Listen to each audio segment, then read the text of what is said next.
Hey there, it's Tim Miller. We got a bonus Bulwark Pod segment here on YouTube talking to Matt Tyrnauer, who was the director of the new James Carville documentary, Winning is Everything Stupid. We talked to James already today. If you haven't watched that, go over and check it out. He was delightful and weird and gets your blood pressure up and inspiring all at once. So, Matt, thanks for doing this, man.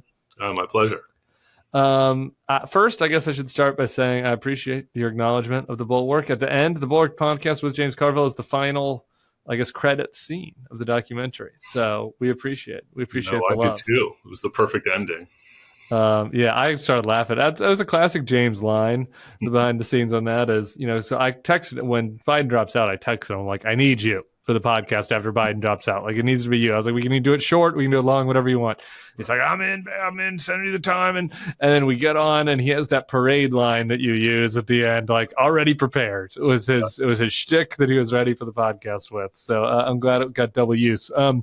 Talk to me about why. I mean, there's obvious reasons why James, just how colorful he is and the nature, but like thematically, like what were you trying to get out of a second James Carville documentary? Well, it's been 30 plus years since the first one, which is of course The War Room, which has inspired many generations of hacks and even some journalists probably. 30 years is a long time. I think Carville, having been a household name for all those years and with everything he's had to his credit, having reinvented the art of political consulting, having taught Democrats how to win again after a quarter century in the wilderness, and being, I think, really the elder statesman of the Democratic Party, which we're jumping ahead here, but I think he really emerged as that in this cycle, was enough. Little did I know that a year into filming this election would take such a bizarre turn and that James would insert himself into it as an insurgent. And I would have a tremendous story arc that I've described as lightning in a bottle as he tried to persuade and was in part, or at least one of a few, who were successful in persuading, I would argue, President Biden to step aside. For sure. I mean, and he was early on it. He was so early, and got to give him credit. And Axelrod and Bill Kristol. There's something to be said. Something I've learned is, it's particularly in politics, which is kind of a young man's game, there is a tendency on campaigns to be like, don't listen to that old fart. We do campaigns different now. We've learned a lot more. And sometimes that's true, right? Like, there certainly are people that have like aged out of knowing the right tactics and the right types of media to speak to people. But on the other hand, there's something to be said for being separate from it. You're an elder statesman, so you have all the learnings for your life and your career, but also you're not angling, and James wasn't angling for some other job or some other thing or some other media contract. So he was able to say the true thing. I think that's true about my colleague Bill Kristol and about Axelrod. And so in some ways they were free to be honest about something that everybody kind of knew deep down. Yeah, I mean, he says in the film even, I've got enough money. In essence, there's no one who can fire me. I could just shut the fuck up. Yeah. But I think that's what became very interesting about it, is that it was a very lonely place to be hanging out in the, incumbent president needs to step down. I mean, who the hell are you to be saying that? Which was really the tone of the Democratic establishment at the time. And he was very brave in doing it. I would argue, though, that, where there was once a Vernon Jordan and a Robert Strauss as the elder statesman of the Democratic Party, James really filled that void in a certain sense. I think ultimately Nancy Pelosi's that person, but she's an elected official. Carville is not. And yes, he's not a member of the campaign staff.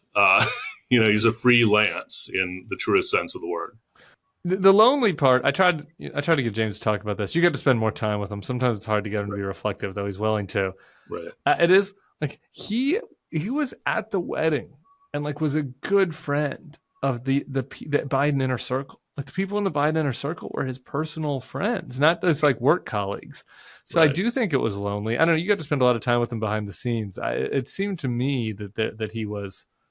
Not like, woe is me, James Carville, he's got a great life, right? But like that there was a personal price that he was paying. Well, ostracization. Yeah.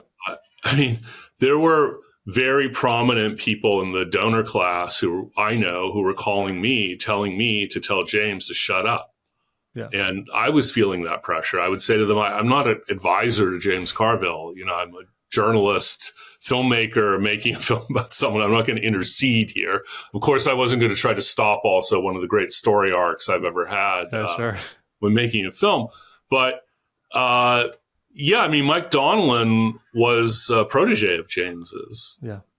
So James is slagging the very staff of the very president who were his personal friends. And, but the heat was enormous, and we needed voices like that. And I think the thing is, this is the consistent thing about Carville over the years, is that he's a truth teller.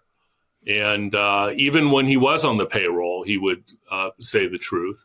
He told me an anecdote about Bill Clinton where, Clinton didn't want staff people that were yes men, according to James. And he would say, get that guy away from me. All he does is agree with me. And I think James is very cut from that cloth.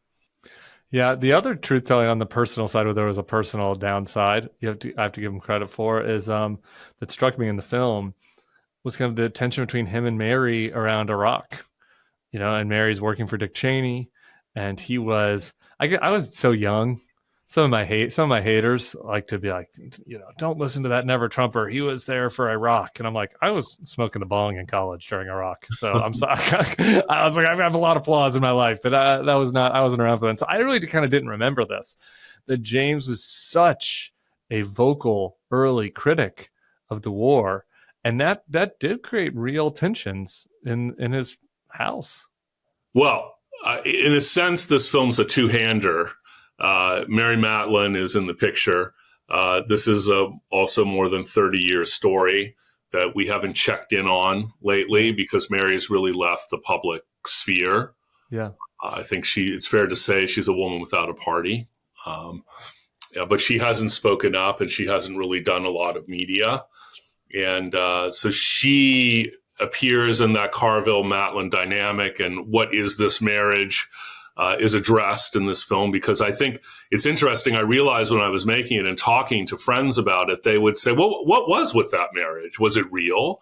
Or I hate that marriage, or I don't like them, or I don't like him, or there was so much. One forgets how in the public eye they both were as a couple, and how there was a lot of disagreement about them because they were a bipartisan marriage. Meanwhile, as you were saying, we also forget that they violently disagreed publicly over the Iraq War. And Mary Matalin was Dick Cheney's chief advisor at the time.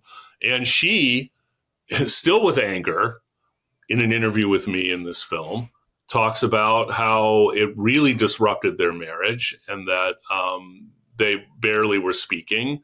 And I can't think of a public marriage, certainly a bipartisan one, that was played out like this, that went into the kind of the mindscape of so many people in this country. Only the Clintons' marriage, which wasn't bipartisan, I think was as public as theirs. So it was very interesting to revisit that and check in on them all these years later. And in other instances, Mary's still angry about James taking the leadership of the Clinton campaign, because, of course, it put them in opposition because she was the political director of the H.W. Bush campaign. She referred to his taking that job as, in essence, slapping her across the face. Yeah. And she still airs some grievances all these years later to me. Yeah, it's still love. It was nice to see the love, though, too, and after all this time between the two of them, because you do wonder about that with people in the public eye.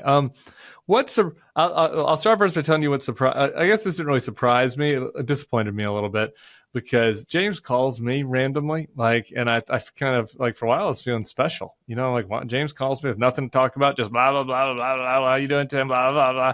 And I was like, I don't know, is he drunk dialing me? What's happening? And I'm watching the movie, and it's just like that's how he spends his day. He's just calling people constantly. And it was like, Begala's like, I talk to him every day, and Stephanopoulos almost every day.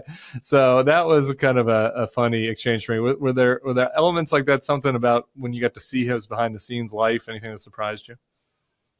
Well, I'm a cinema verite filmmaker, I fly on the wall.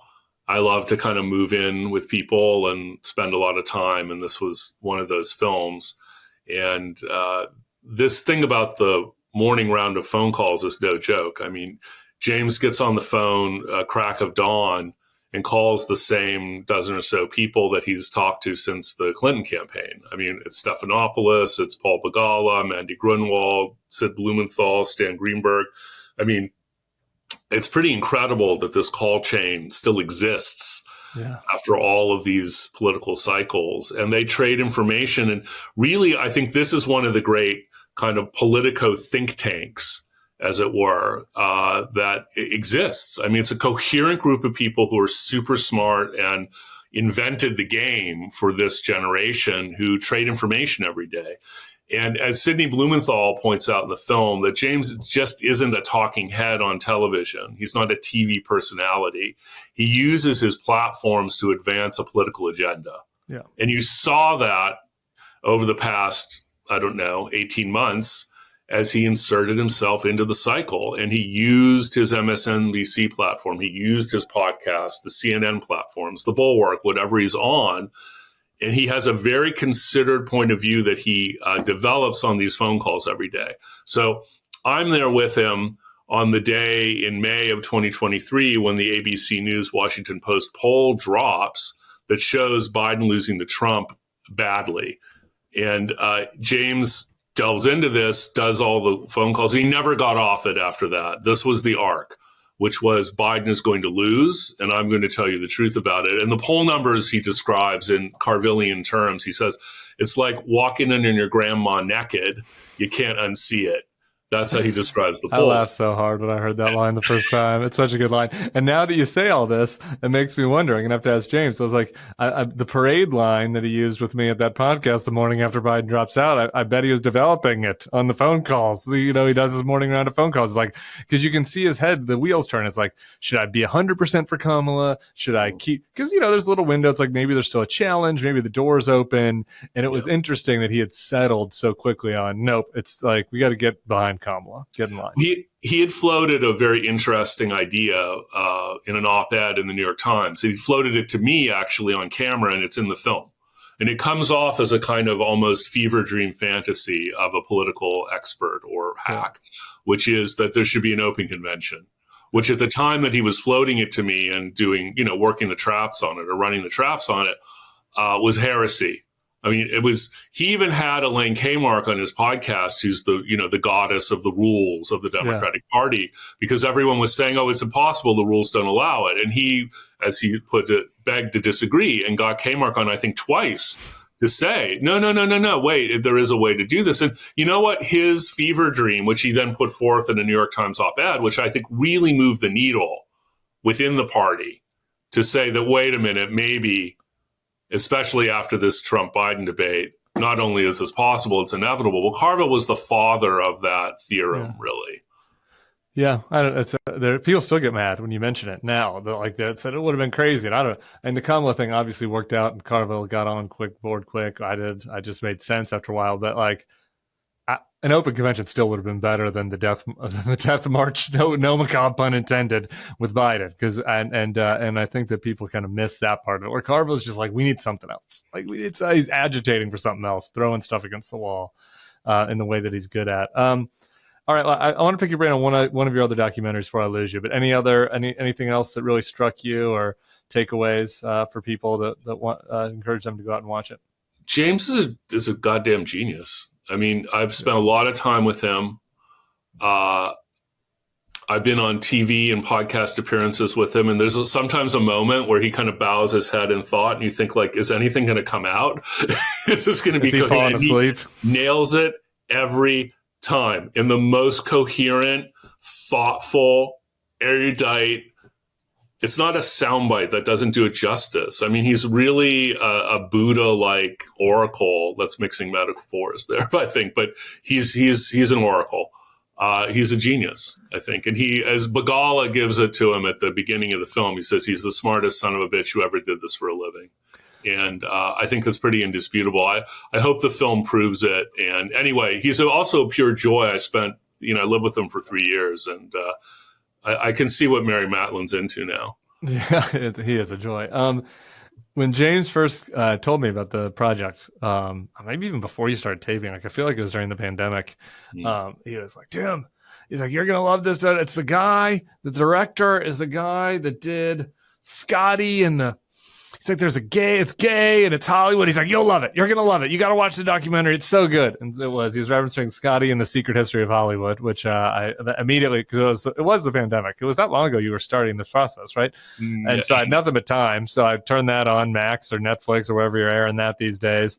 And that is quite the story in itself. So anyway, leave it for people or other people. Give people just a little thumbnail of Scotty and the Secret History of Hollywood. Yeah.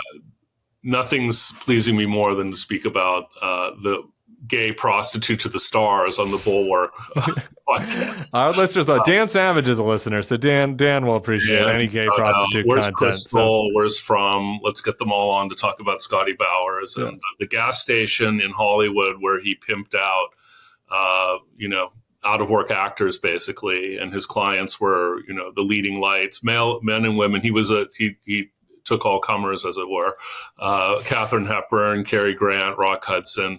He was, I made this cinema verite movie about him. He was an ex-Marine who had been on Iwo Jima and came to Hollywood and kind of lived a different American dream. And what the movie, I think, amounts to is a counter-narrative of Hollywood, because he was, actually, though not a gay man himself, he wouldn't have identified as that. I think he was sort of polysexual. In a pre-Stonewall era when just being gay was illegal and movie stars in particular had to live untrue lives off screen if they had different, same sexuality or bisexuality or whatever their proclivities that weren't hetero. Scotty helped them find company, and he did it in a way where they wouldn't get arrested, quite frankly, because you could be arrested and blackmailed by the LAPD and the Vice Squad at the time. So it's a coherent counter narrative of that period. I was actually introduced to him by one of the great public intellectuals and political thinkers of our time, Gore Vidal, who had frequented the gas station and said there was a man he knew, as he put it, my pimp, said with love, who was Scotty Bowers, and he was still around. And I met him and I said, well, this is a movie.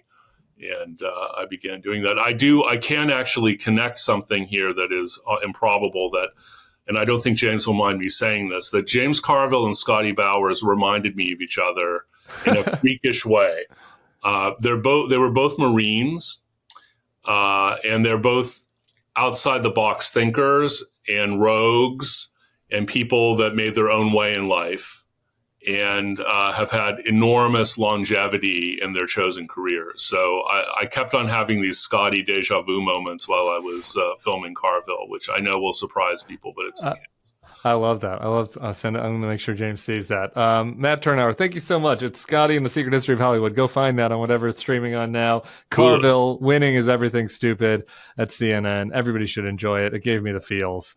Thanks so much. Can I make a plug for the theatrical run of the James movie? So it's hitting movie theaters this weekend, starting at the IFC Center in New York, and then we'll bring it across the country. James and I will barnstorm with it. We've sort of opened a war room to promote the film, and Corporal Cue Ball is back selling himself this time. Wonderful. When does it get to NOLA? It gets to NOLA on the 22nd. There's a party. It's James's 80th birthday that week, actually. Hope to see you in a couple of weeks in New Orleans. Matt Tyrnauer, thank you so much, brother. And James Carville. Everybody else, make sure to go watch the Carville episode if you haven't yet. And we'll be back here. Subscribe to the feed. Give us a thumbs up. We'll see y'all soon.